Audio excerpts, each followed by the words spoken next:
Failure. Failure. Oh, I like it. Okay, so do you want to introduce yourself, please? I'm Barbara Soares, and I do many creative things, let's say. Action. Action. Okay, go.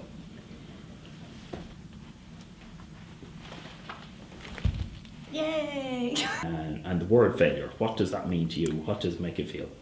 Not good. Yeah, I think I always put a lot of pressure on myself, but I fail in many things, I guess. Failing by not having proper woman nails. I have these 7 years old nails, for example, so that's one. Yeah, I'm trying to get more familiar with it now, so Yeah. embracing it. Very good. Oh, I love that. The hug of that. Oh, the big Yeah. Yay, failure, embrace it.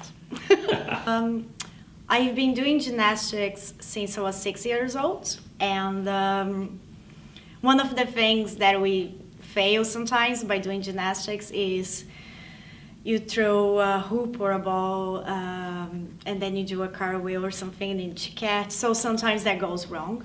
But because I start so early, and I was being trained to be a professional, until my parents said no, we want her to have a childhood, which fair.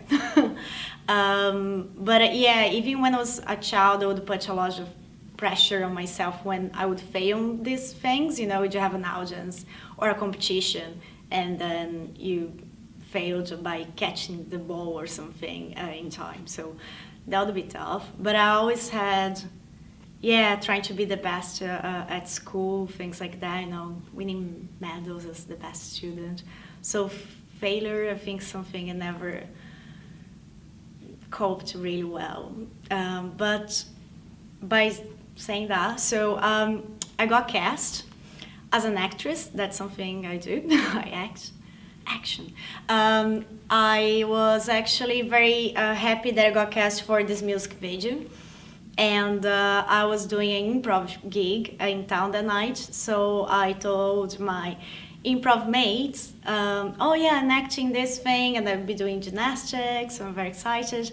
And they're like, yeah, fair play, break a leg, break a leg. I was like, yeah, I will. And when I got into this set, I was meant to do gymnastics on a trampoline, but the production was late and everything was not very organized, and I had to do splits and things straight away. As a gymnast, I knew I had to warm up, but I didn't want to fail then, you know? And then by not want to fail, then I failed me. So I done a split, I was up in the air, no warmed up, and I felt in the air, my knee, my leg kind of weird. So when I landed, I broke my knee. You can break a knee, actually. I didn't know that. And then, so basically I broke my knee on that spot. So I was like a football player, like holding my knee on the floor. And I didn't know I broke a bone because I never did before. So I was just like, just give me 5 minutes, 10 minutes, because I didn't want to fail then and just have a few minutes to get this whole thing done. Even though at the time, I think there with depression and everything, I didn't realize, you know, that they're failing me because I want to be like so perfect, you know. So yeah, I had to go to the hospital. I had this massive injury, and I was bedridden and on crutches, and it took me a year to recover.